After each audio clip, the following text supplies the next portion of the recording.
people of South Asia aspire for democracy, how much can we hope that they will be successful? Democracy is a process, not an event. Democracy is a loan of power that people give the leaders, and the leaders have to work to repay that loan over their tenure. But they have not been doing so in an honest way. People of South Asia, Bangladeshis, Indians, Pakistanis, Sri Lankans, they are not letting go their aspirations. They have not given up. They are frustrated as hell, but we have not become cynical. Why are we failing? So, ultimately, we fail to institutionalize democracy. We have the spirit, we have the vision, and we also have the courage to sacrifice for that, but we cannot institutionalize.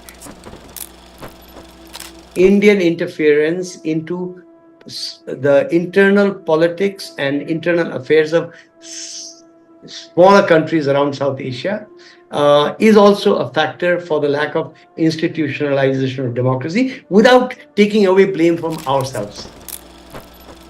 But we have failed. We failed under Pakistan and we have failed under Bangladesh. In Pakistan, the failure was to accept us as Bengalis. And in independent Bangladesh, the failure is to accept these very small groups of minorities as a part of our society. If you do not protect a minority, you're not a democracy. I think that tenet has not been publicized enough or taught enough. The colonial legacy that we inherited, we are colonizing our own people. We fought against the colonizers and now we are colonizing our own people. Hello, Mahfuz, how are you? You're muted. You're muted. I'm so used to be muted by the government, so I suppose I tend to go to mute.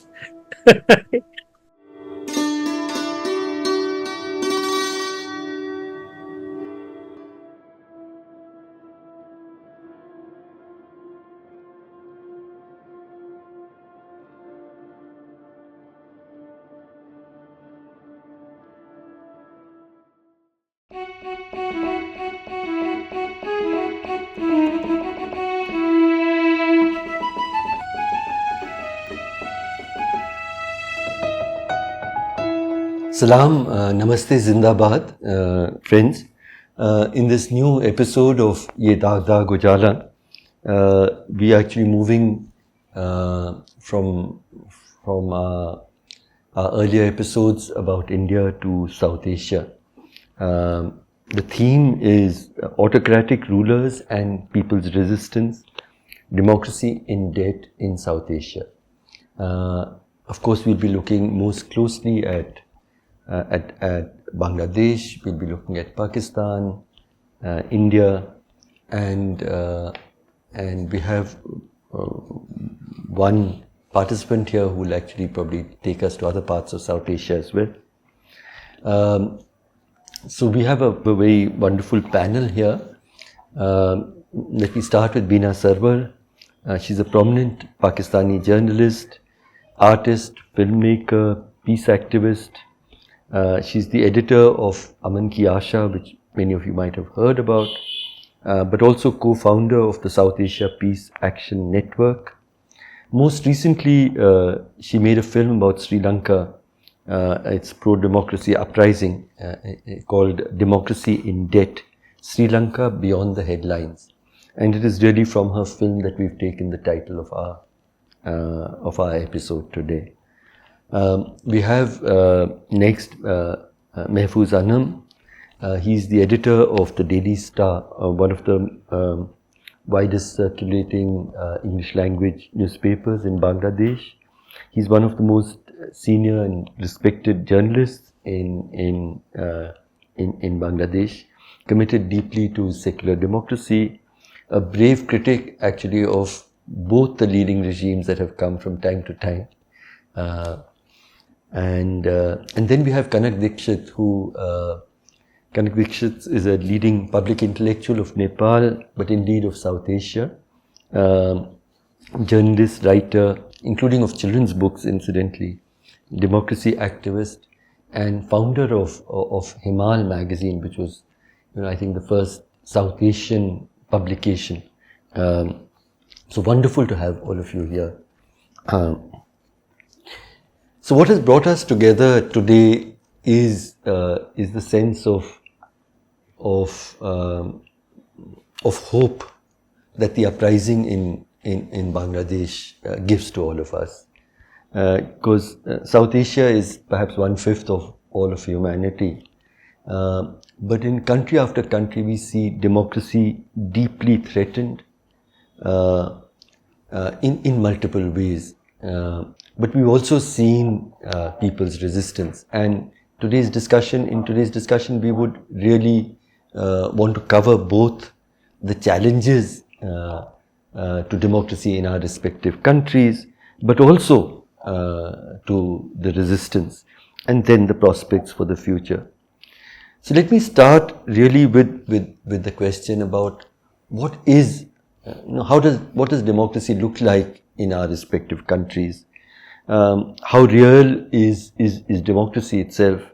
What are the threats to it, including specific threats? And I would like to underline specific threats of religious hate, of crony capitalism, and the army. I'll come in a little bit about India, but largely we'd like to concentrate in this discussion about our neighbors. So Mahfuz, why don't you tell us prior to let's look at Bangladesh prior to the recent uprising. What was the status of democracy as you saw it in your country?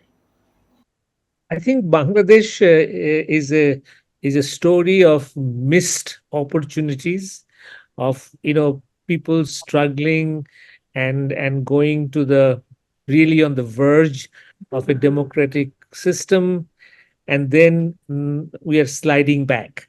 Put it very dramatically, 1971, the year of our independence from Pakistan, the whole basis of that liberation war was democracy. As you know, Pakistan was constantly under one martial law or another. So it was democracy, economic rights, and then most importantly, culture, our right to flourish as a Bengali, people. So 71 was a magnificent opportunity, and I, as a young university student, had the great privilege of being a part of that process along with millions of others. Now, after the new state, we thought we are going to, embark on a democratic journey, and then we have the assassination of the leader of our independence movement, and the military's intervention, which something that we suffered from under Pakistan suddenly came back. So a setback from our democratic journey, and it lasted till about 1991. It was one military regime after another, quasi-democracy. So in 1991, through very serious, mass uprising, and interestingly, it was all non-violent street protests that brought down the military dictator Khaled Shah. So 91, you can say, after 70s, our birth in 71, we relaunch our democratic journey in 91. And since 91, we have had regular elections and progress till now. Now, so you have two very contrasting lessons. One is failure of democracy under a direct military or military-backed regimes, which is General Ziaur Rahman and General Ershad. Then from 91 till 2024, you have failure to establish democracy under representative governments, under political parties. So it's very interesting that how does a society fail to institutionalize democracy, really build a culture for democracy, tolerance, the whole process of transfer of power peacefully from one party to another. So we failed again. And here we are in 2024. We have just ousted a civilian government after their continuous rule for 15 years. And we are now looking at a prospect which I would describe like this, that, like a nation, we are in front of a door that was shut for us. And the student-led demonstration has opened the door, and we see a lot of prospect for reform, for freedom, for democracy. But at the same time, we are standing on very slippery ground. The ground we are standing on is not firm. How it will evolve, we don't know. So dreams in front, but very unsteady where we stand. So I would say that Bangladesh presents a very interesting study of how repeatedly a people aspire, they do demonstration, they fight against oppressors, they open the door for democracy, and yet we then fall back. Particularly the last experience, 91 till today, is an experience of failure to institutionalize democracy under elected governments, under civilian governments. There's, army really has been on the sideline. So how did we fail? And here, the failure, I think, is of the nature of our politics, a political approach which is very party centered, not nation centered. Even within the party, it is a leadership centered, not party centered. So what happens ultimately, that we go through the ritual of an election, but the leaders are not of a democratic mindset. They are not at all open to, the whole culture of negotiations, give and take. It's winner take all. And ultimately, when I win the election, the losing party, it becomes a loss in election becomes too expensive. So not only do I lose the election, I lose power, but because of the overbearing nature of the winning party, I lose my business, I lose my rights to do things. I'm the devil incarnate as far as the ruling party is concerned, and vice versa. So Mahfuz, if I could ask, sorry to interrupt. No, if I could ask that, one, that how elected governments have treated the opposition. I think that's one problem that you've spoken about. yes. But are there other threats to democracy? Is there have we seen a crushing of religious freedom, or freedom of conscience, or freedom of the media? What has happened? Has there been persecution of dissenters, jailing? So we want. For an audience in South Asia, outside Bangladesh, what was the kind of crushing of democracy? What did it look like before the uprising? You see, again, our experience has been that when a party is in power and election comes, that party in power manipulates the election. Okay, they totally take over the government, the state machinery, and manipulates. So we came out with a device of caretaker government, a 3 months period, which will supervise the election. I think it was quite an innovation. So we brought it in 1991, and subsequently we have had 4 elections in which was comparatively free and fair, but always the opposition was winning. So if party A is in power now, and we have a caretaker government that supervises the election, then the party B wins. And then when the next election comes, the party B loses and the party A wins. So this was quite a good experiment. But while this was going on, instead of these two parties becoming mutually tolerant, they became bitter and bitter and bitter, and each time they would get re-elected, the repercussion on the party that loses was extremely high. So when Hasina got elected the last time, through this process of opposition getting always victorious, she came and abolished the caretaker system. Okay, which actually assured us a good election. And since then, she held 3 elections, and all of them were absolutely voterless, manipulated, you know, absolutely unacceptable election. And so the the, if you like, combined frustration of these years, 15 years of rule. First election, she wins free and fair, and then she holds 3 elections.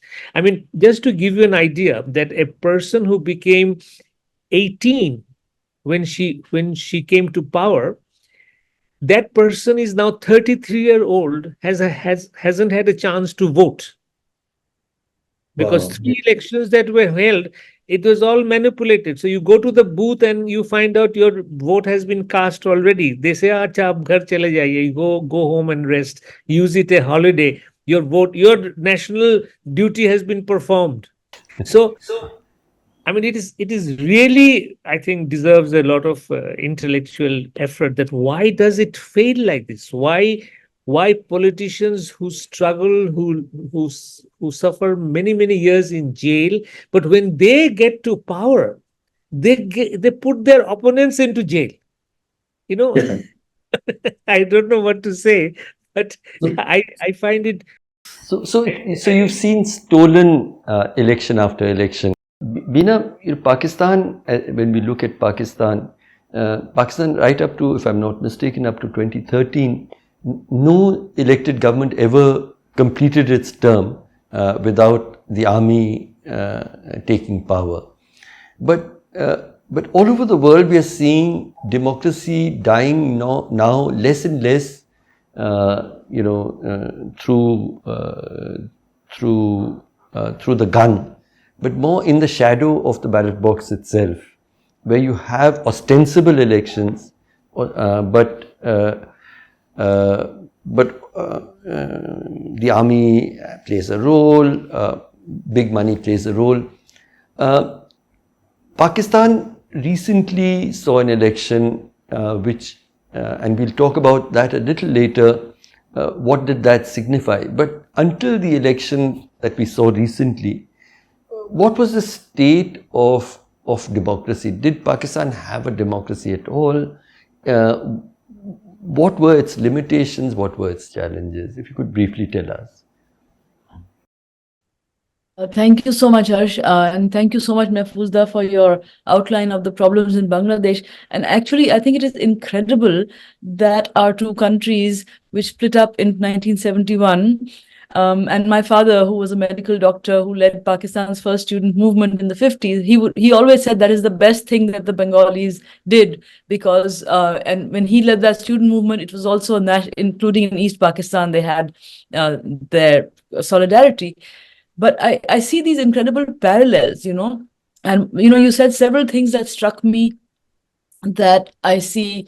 So to Harshji's point, and I was thinking, when you said that, the failure of democracy in Bangladesh, where the military has really been in the background.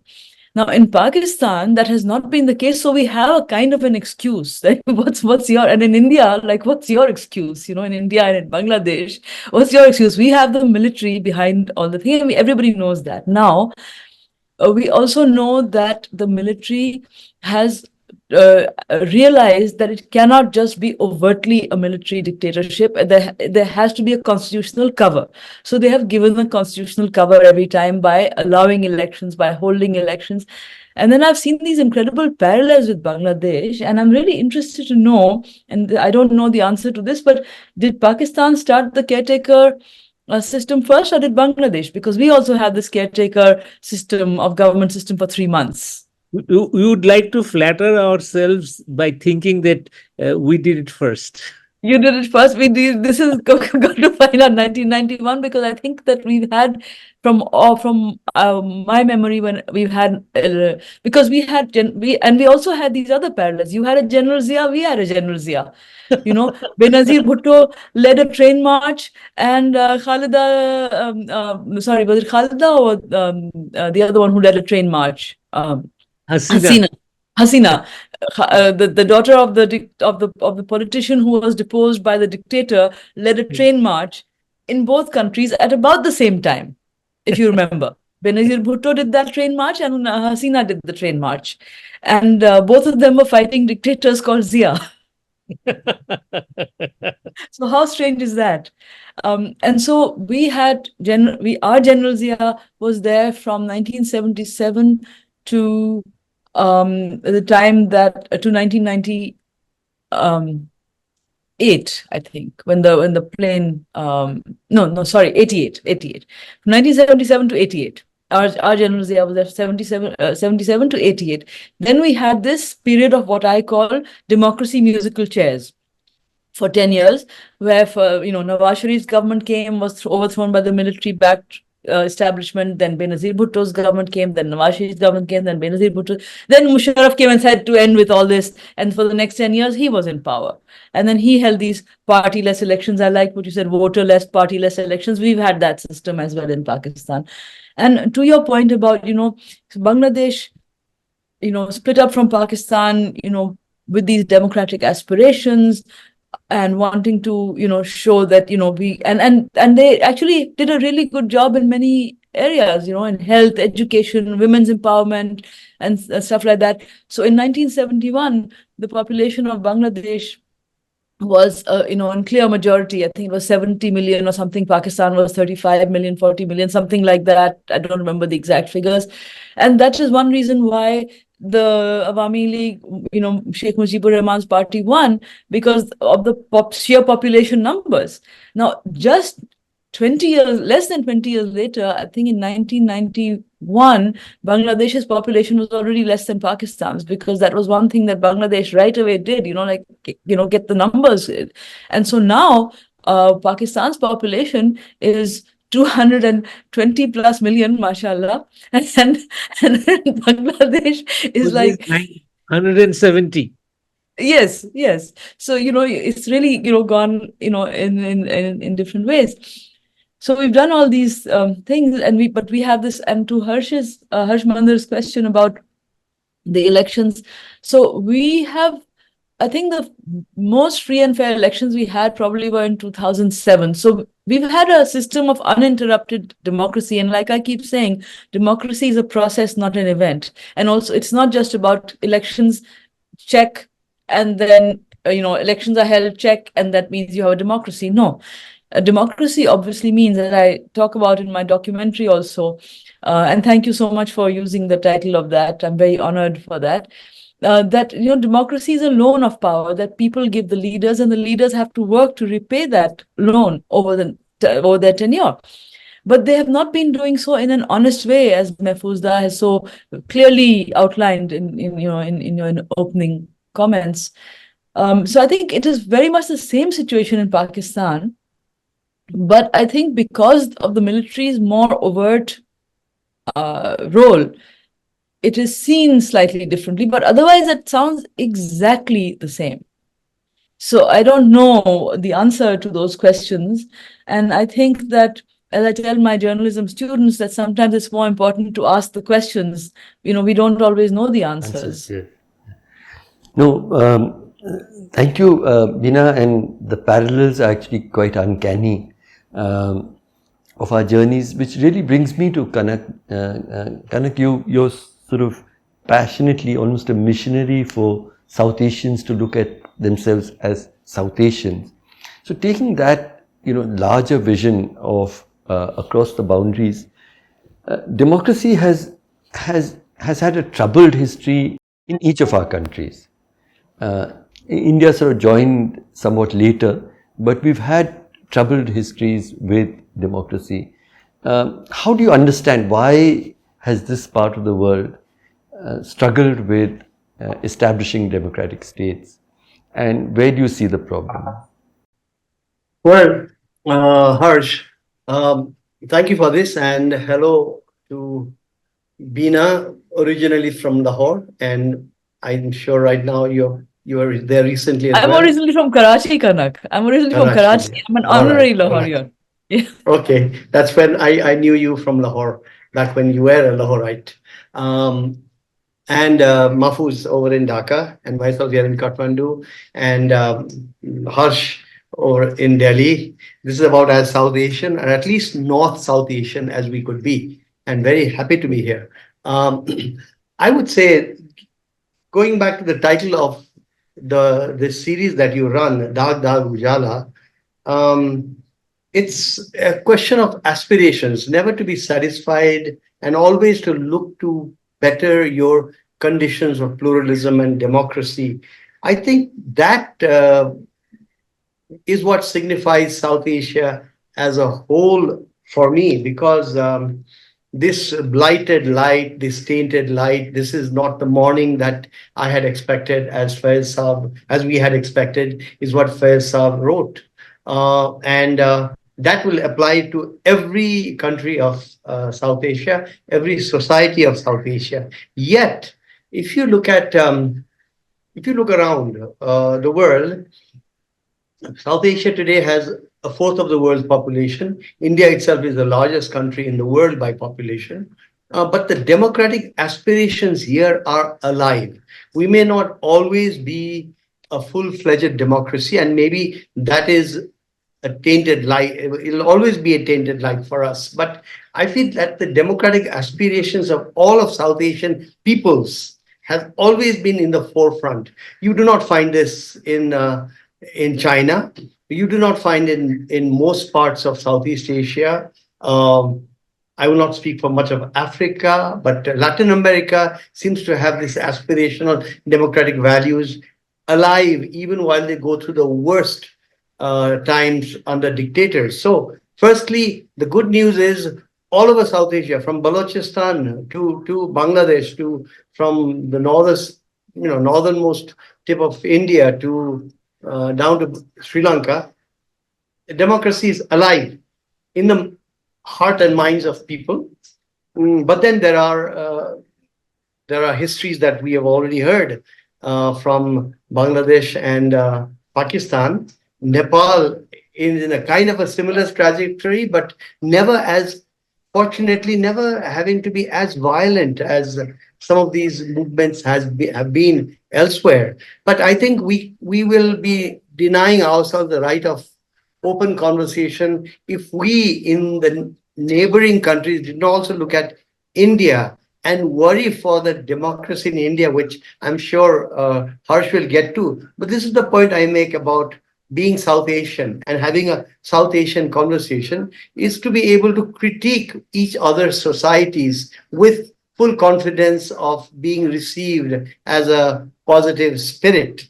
So in that sense, I went to Pakistan as a Nepali citizen, and while General Musharraf was coming down hard on the press there, with Beena, we went and I attended the demonstrations on behalf of Pakistani journalists. In 2018, I went to Dhaka, wrote about the essentially what was an ongoing dictatorship or autocracy of Sheikh Hasina in an article in the Hindu of Chennai titled Riding the Tiger. So I believe, firstly, all of South Asia has ebbs and flows of democracy and autocracy.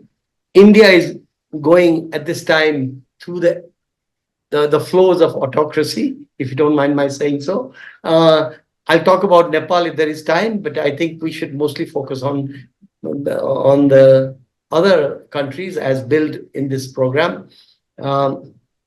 But I essentially believe that I think I'd like to end by saying that the people of South Asia, Bangladeshis, Indians, Pakistanis, Sri Lankans, they're not letting go their aspirations. They have not given up. They are frustrated as hell, but we have not become cynical. This is my point. For example, you see Mahfuz smiling away. And under the troubles he's had under Sheikh Hasina, the way the scores of police reports made against him, which required him, or court cases, which required him to go on very bad roads to the far corners of Bangladesh, yet his smile reflects the spine of South Asian democracy.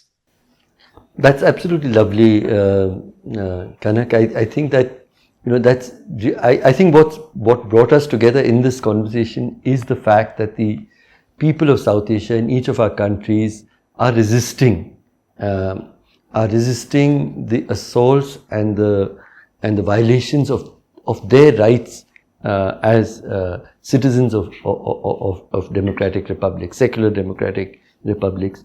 I'm tempted to use the rest of the time of this program to talk about India, but I'll hold back because I think we'd really like to hear from our guests here. But I did want to focus on the consequences. What are the consequences of these assaults on democracy in our respective countries? Because I see my own country passing through, probably it's certainly the darkest, most difficult period in its journey as a republic. Over the last 10 years, we are seeing, various freedoms. Let us start with the freedom of conscience, the freedom to dissent, has become, the way that dissenting voices, hearts and minds are being persecuted. We're seeing hate campaigns against our religious minorities, most of all against our Muslim minorities, but also the Christian minorities. We're seeing the media, the judiciary. I really should say the judiciary first. The judiciary, the independent civil service, the media. All of these institutions that were supposed to defend democracy have collapsed.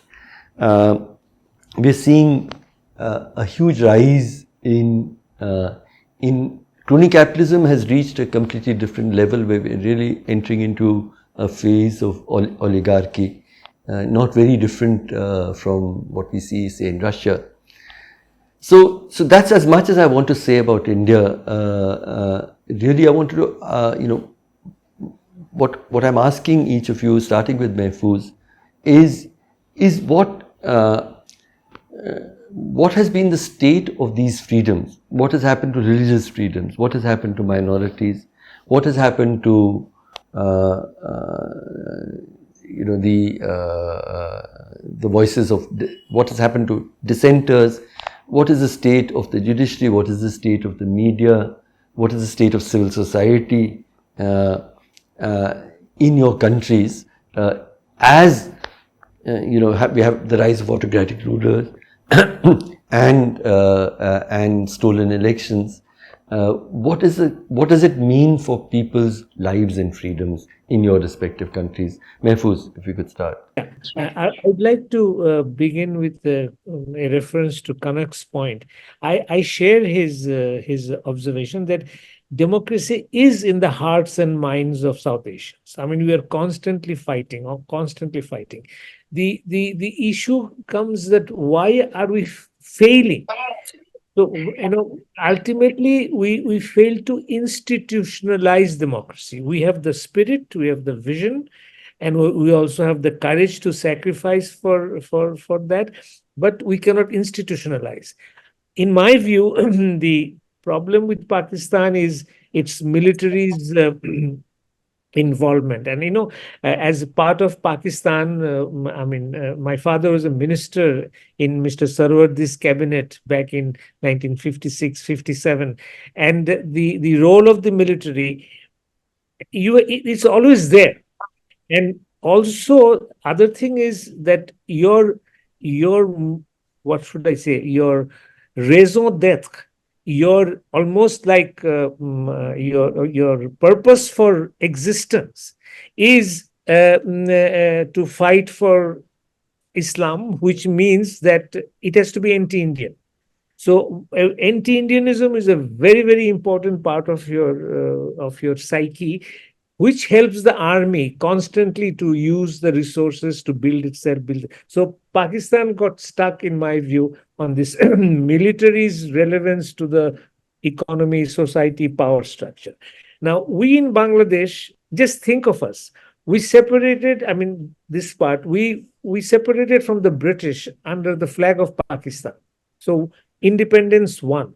Then we broke Pakistan and became Bangladesh, independence two. And yet, I think very few countries have this experience of getting independence twice and yet failing to build a society of people's rights. And so, in my view, our failure becomes more geared towards political culture of not being able to see far enough, political culture of greed, political culture of just getting everything. Now, here, I don't know, maybe a sociologist can do some studies that maybe because, excuse me, Bengal has been is a delta. And therefore, it's a very unsteady terrain. So villages after village, they get swept under the river this year. And then next year, another part of the country gets swept by the river. This part re-emerges, the other part gets submerged. So maybe in our psyche, because of the deltaic nature of our geography, maybe there is a subconscious psyche of not having too much faith in the future. You know what I mean? That here I am a farmer, here I am a very prosperous agriculturist, and suddenly tomorrow morning I get up and I see most of my land under the river. And this has been the history, I mean, thousands of years of riverine terrain. So I'm trying to be a social psychologist without the necessary education. But I do feel that there is that uncertainty that you build a house, but it gets swept away by the river. Most of in Bangladesh, most of our historic sites are all under the river. If you come to Bangladesh and ask me, show me some ancient buildings, I will have one or two here and there, but most of them are under the river. No other South Asian country suffers from this almost existential uncertainty as we do. So I think in the subconscious mind, we don't plan far ahead. Even if we plan far ahead, we don't believe in it.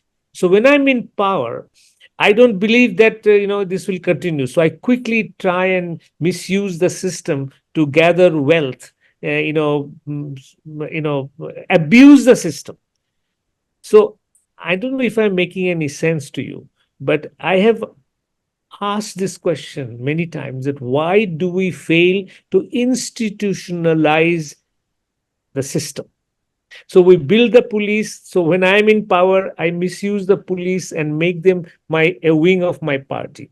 And then suddenly when somebody else is in power, that same police who did my bid yesterday is doing the other's bid and taking me to jail. I have these photographs of ministers who used his power or her power to take the opposition to jail, and a few years later he or she was being taken to jail, and yet we don't learn.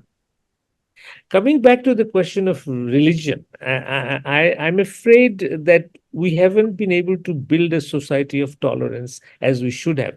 And it should be so easy for us in Bangladesh, because the majority religion is Islam. I mean, out of 75 million people, I would say 170 million people, 150 million or 145 million are Muslims. So our minority is very small. There are Hindu minority, I think, I don't have the number, but compared to the majority, it is very small. So why can't we tolerate them? I mean, there are Buddhists and there are Christians. Why can't we tolerate them? We have a minority of, I think, 500,000 people who are hill tribes, Chakmas and Murmurs and other, very small. And yet we are constantly grabbing their land and doing this and that. So I really don't know that why, being such a majoritarian society, we are by far the majority Bengalis and by far the majority Muslim. So what prevents us from having a stable psyche and allowing the minorities their freedom, their rights? But we have failed.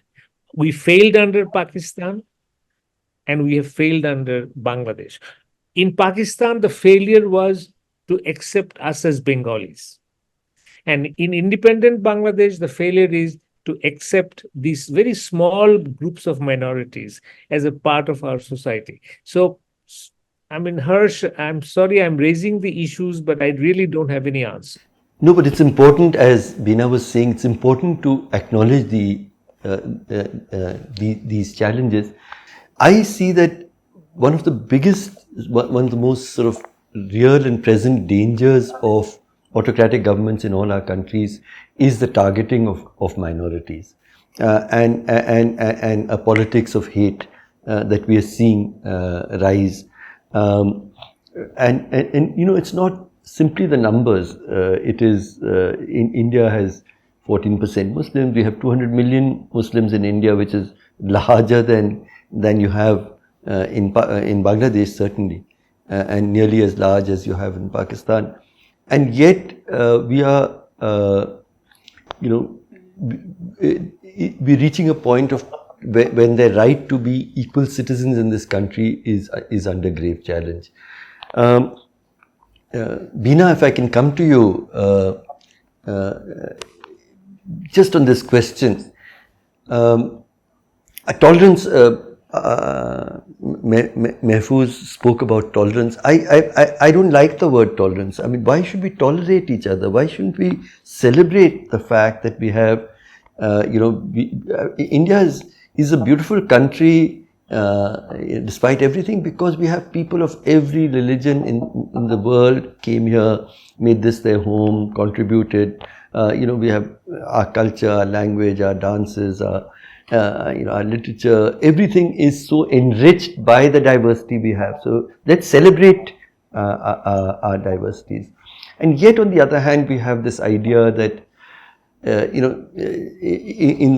the present regime, Hindu khatre mein hai. The Hindu, the upper caste Hindu is Hindus are 80%. The upper caste Hindu is in control of every part, the economy, the media, academia, and yet khatre mein hai.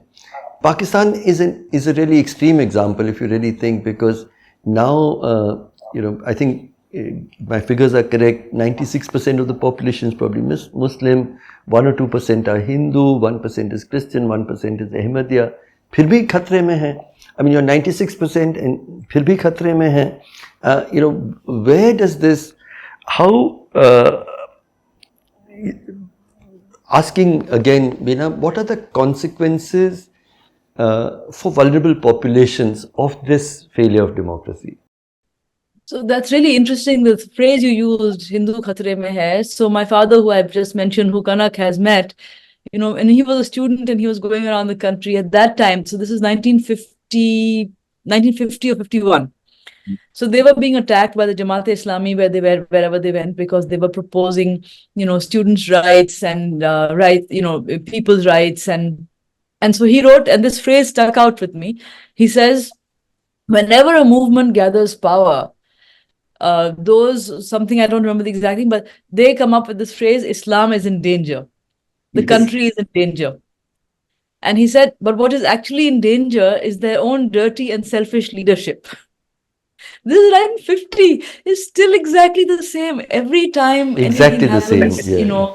There is Islam khatre mein hai, mulk khatre mein hai. And what are you afraid of? Like Mahfuz said, like you said, we are the majority. And that, it really struck me, this why, the question of when the oppressed becomes the oppressor. I think this is a philosophical and existential and very universal and human question. And we have seen it around the world. We are seeing it right now in Palestine and Israel, what's happening there, how the oppressed become the oppressor.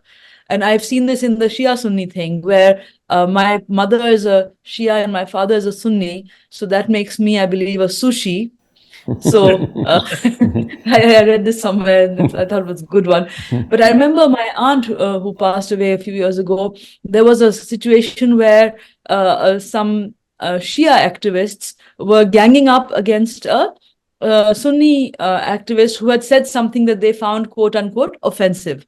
And that bullying online was so extreme that this the one who was being bullied was like she was like really in extreme distress.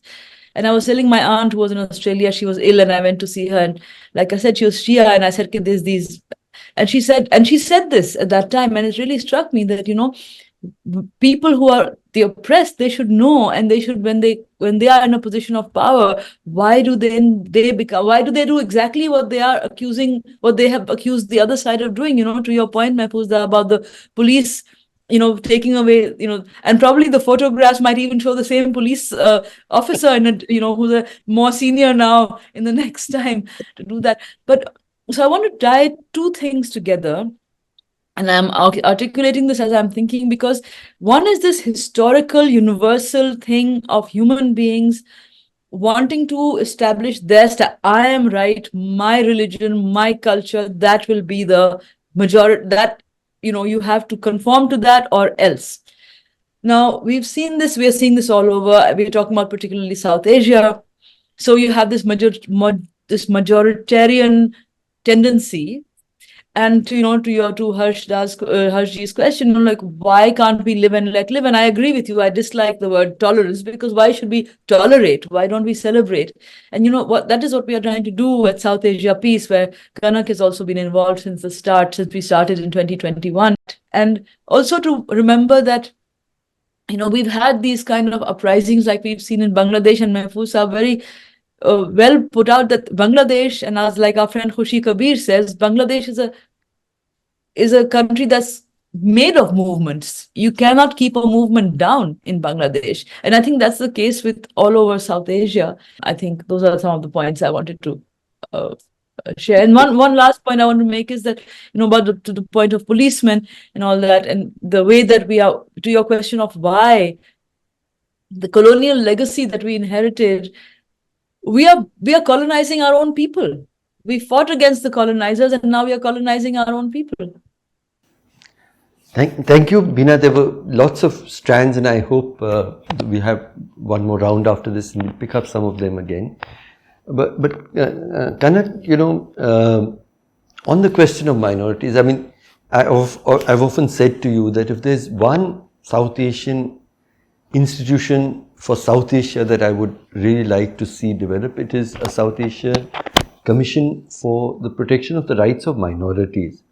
The reason is that South Asia is this peculiar place where people who are being oppressed in one country become the oppressing community in the other. The oppressing community in one becomes the oppressed community in the other. So we have this matrix. So it's got nothing to do with Islam or Hinduism or Buddhism or Christianity. It is about about power. So just looking at the consequences of the failures of democracy on the people of South Asia, what would I would probably highlight most the dangers to minorities.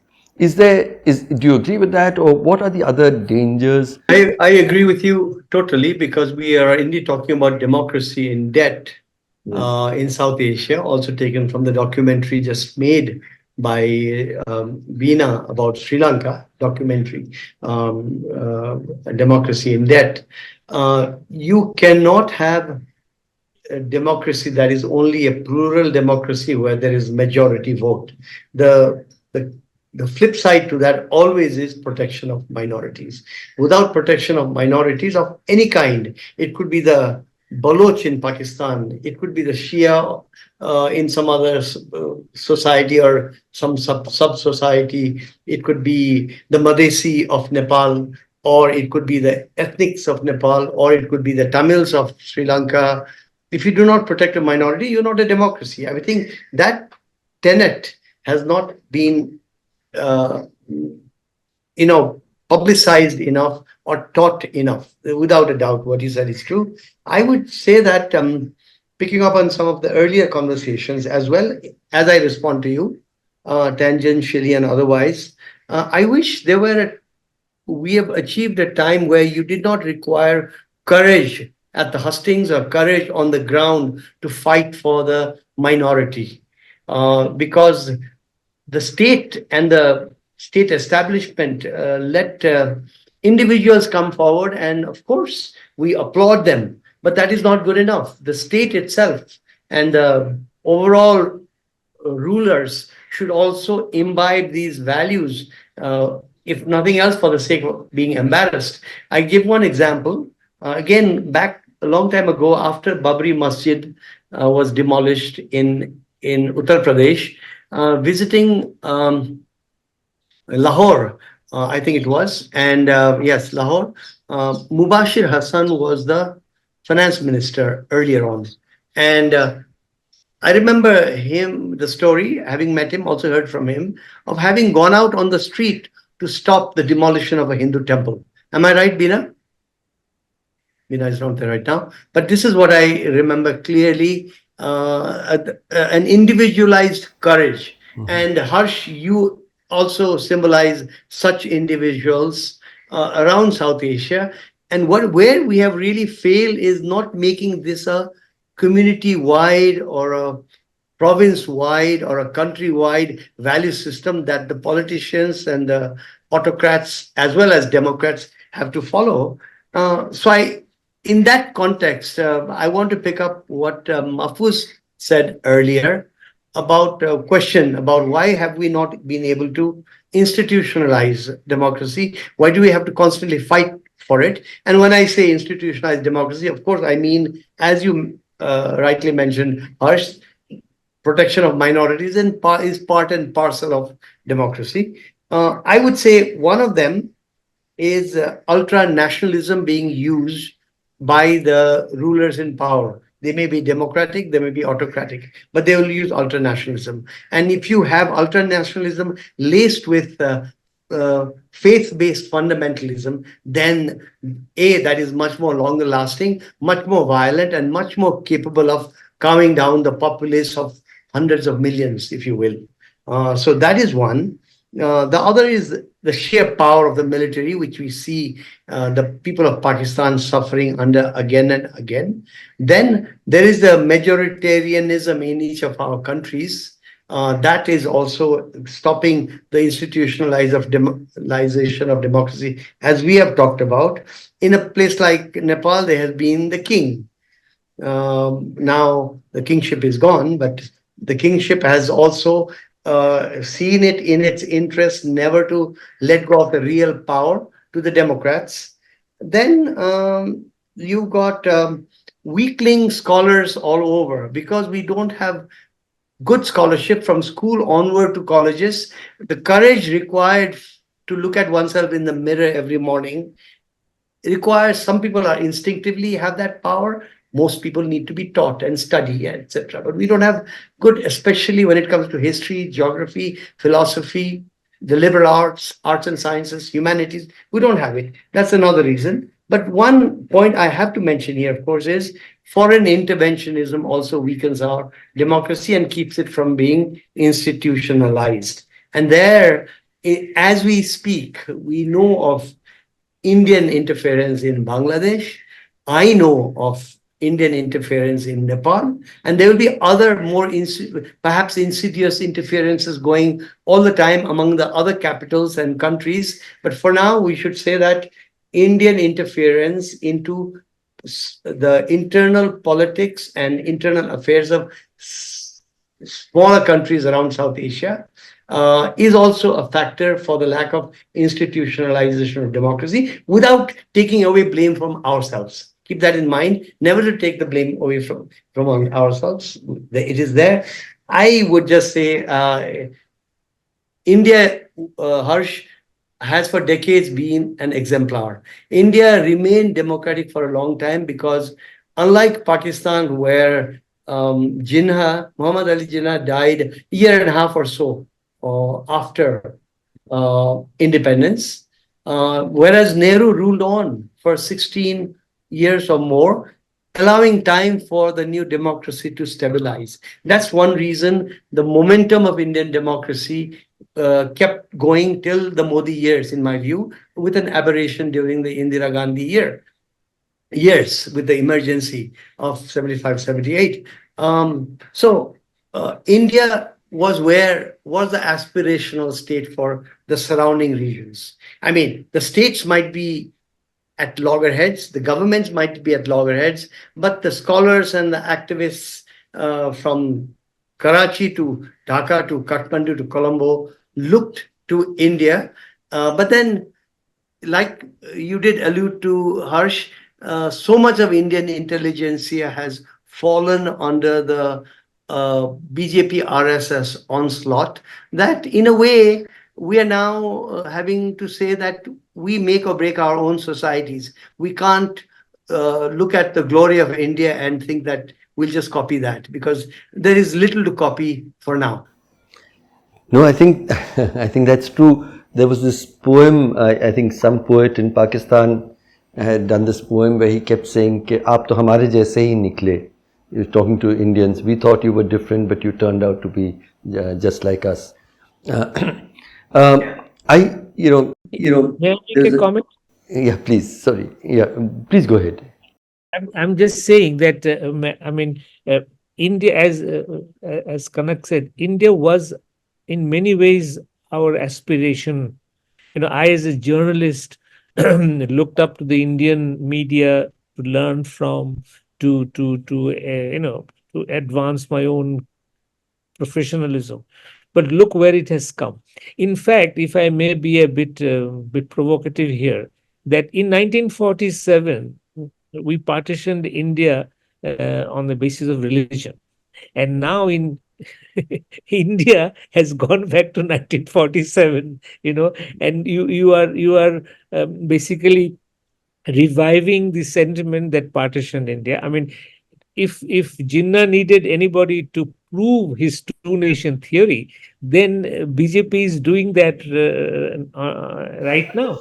That is sadly really true. I've often said actually that the idea of India was that, the idea of Pakistan was that you have to be with people of your own faith and identity to have safety, equality, and progress.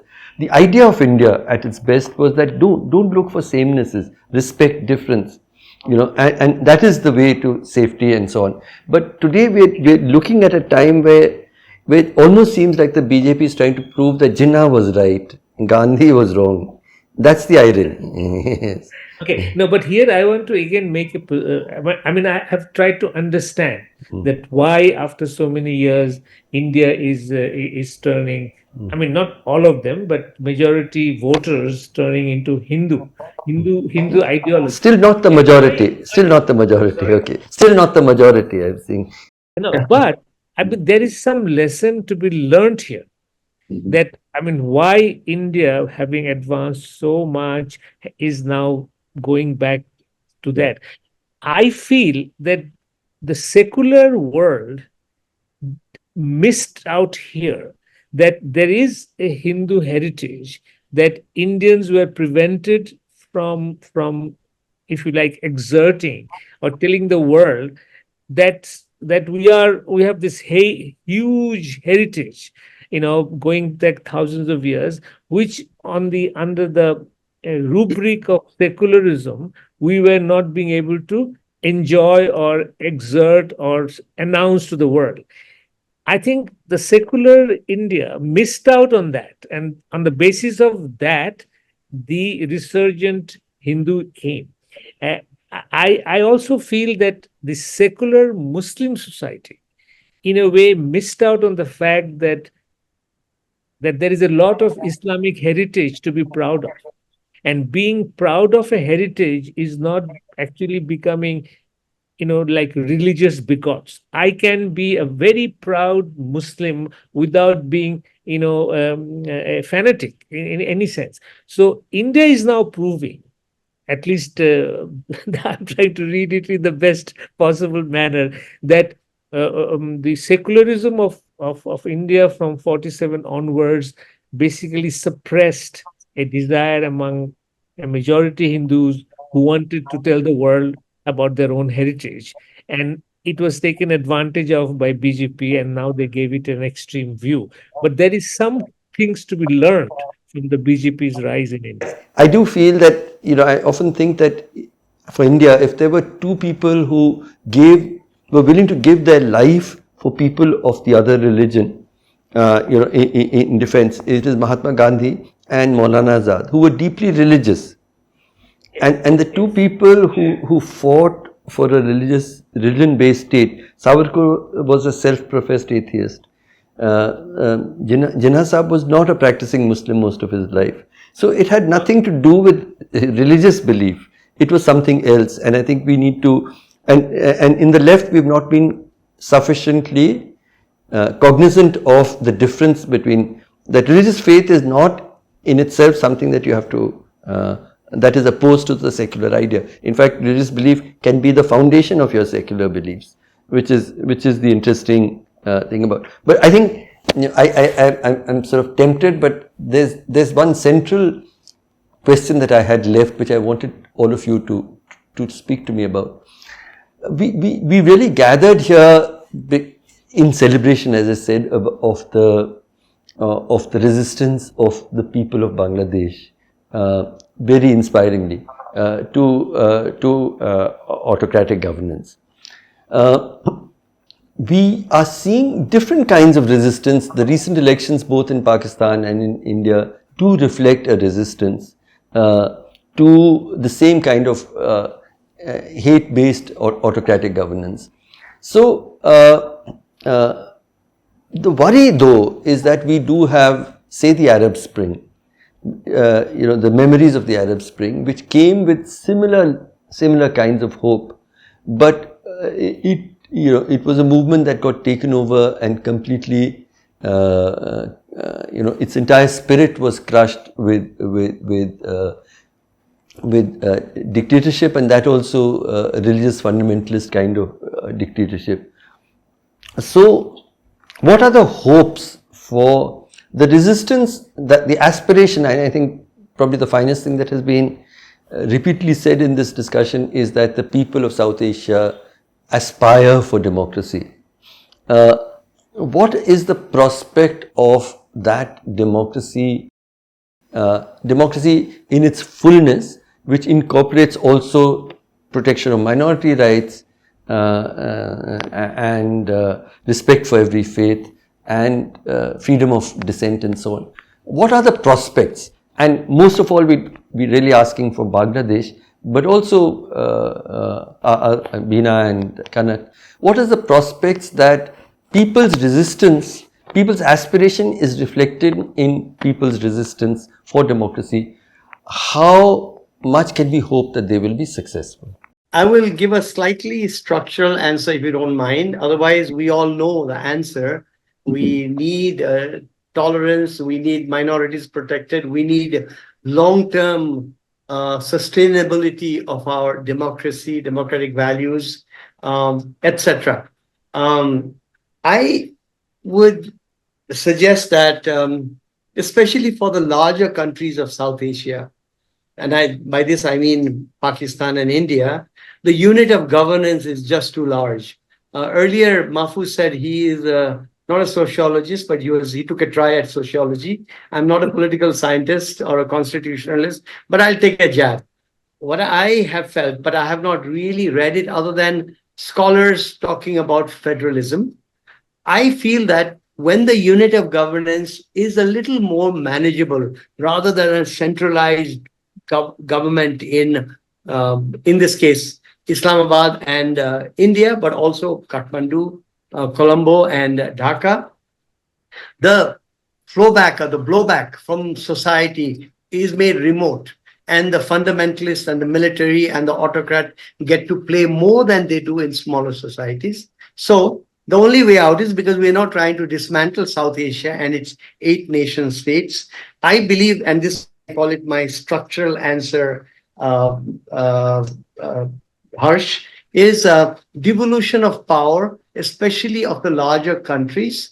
Number one, that limited to whom? Devolution of power to the constituent units, which means in the case of Pakistan, the provinces, in the case of India, the states, because that is the best we've got so far, because we can't begin to unravel everything while the nation states remain. I believe this is one structural answer. The other is, and this is a more direct answer to your question, within our countries, we must fight the demagogues. And in Nepal, we try to find an answer for a term for the English word demagogue. We couldn't find it as journalists. And so we decided to use demagogue. It even sounds like a Nepali term. So, and now that is in use.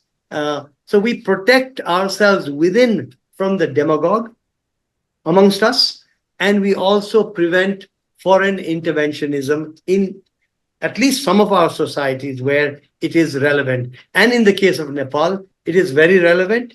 In the case of, which means in the case of Nepal, till very recently, it was the former Maoist chieftain Pushpa Kamal Dahal, known as Prachanda, and he was a local demagogue. He just had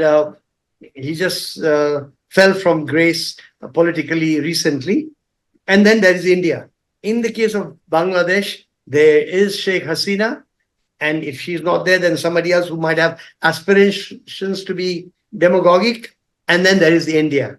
So I think if we ensure a proper democracy, and sorry for the simplistic term, a proper democracy, then all the things that we want from that democracy, including protection of minorities, fall into place. Thank you, Kanak. That was, and I want to give Mahfuz the last word, and therefore I first want to hear Beena, because what are the aspiration for democracy is there among the people of South Asia, your country and mine, in Bangladesh and Nepal. What are the prospects for it? See, I don't think we ever will reach that point. I think democracy, like I said, is a process, not an event, and you cannot get smug about it. You cannot get complacent about it. And we've seen what happened when people got complacent in America and in India, and people then realized and then in India they came back and they have, pushed back with the last elections.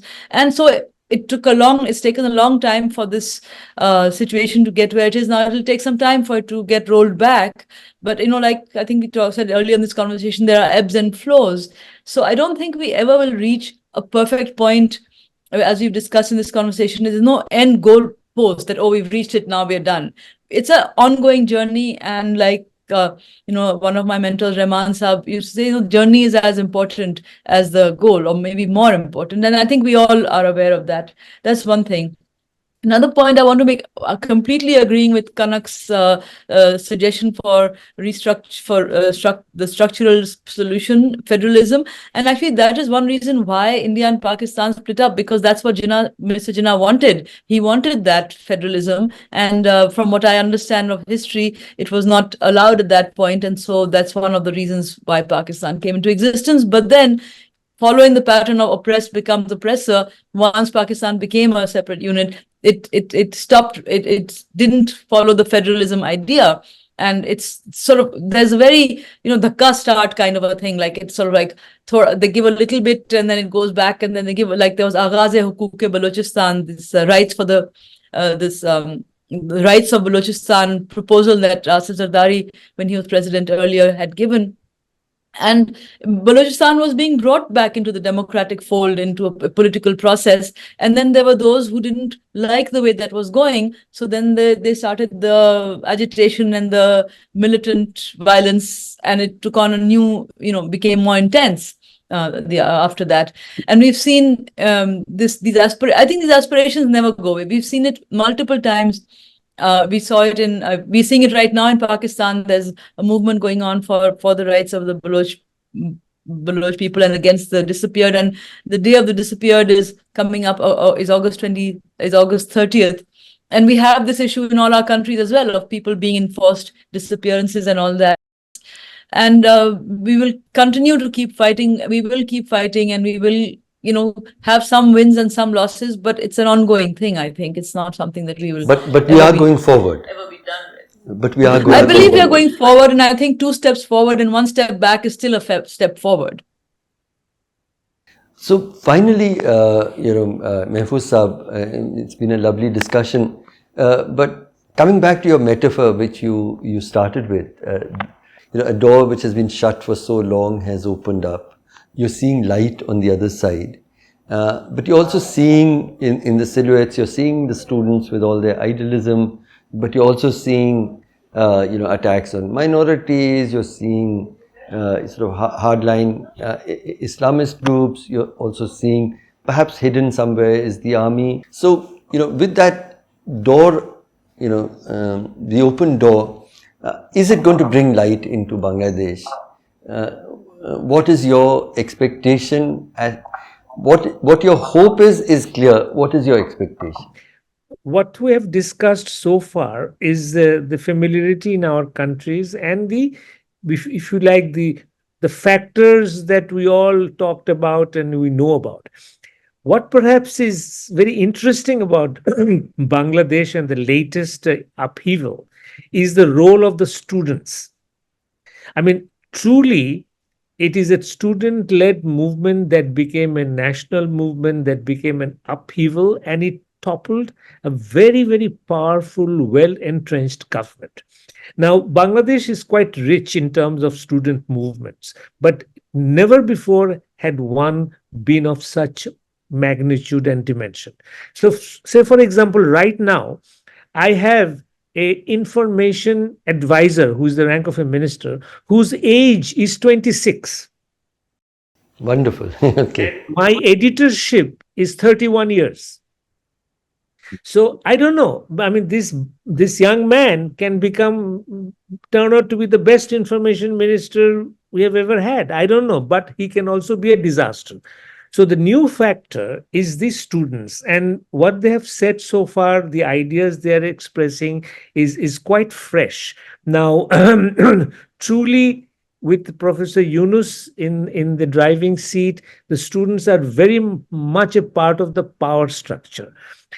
In fact, this evening, I'm going to have a meeting with about 12 of these student leaders just to understand what's in their mind. So here we are sitting, as I said, in front of this open door with tremendous potential, but on a very slippery ground. These students, inexperienced, full of enthusiasm, sincerity, honesty, are at the doorstep of power. How it will turn out is basically a very exciting prospect, but what is special about it is that it is fresh and new. So I would say that I look at it with tremendous enthusiasm. I mean, I have been a freedom fighter. I've seen Bangladesh's evolution, and I'm in the last twilight years of my life.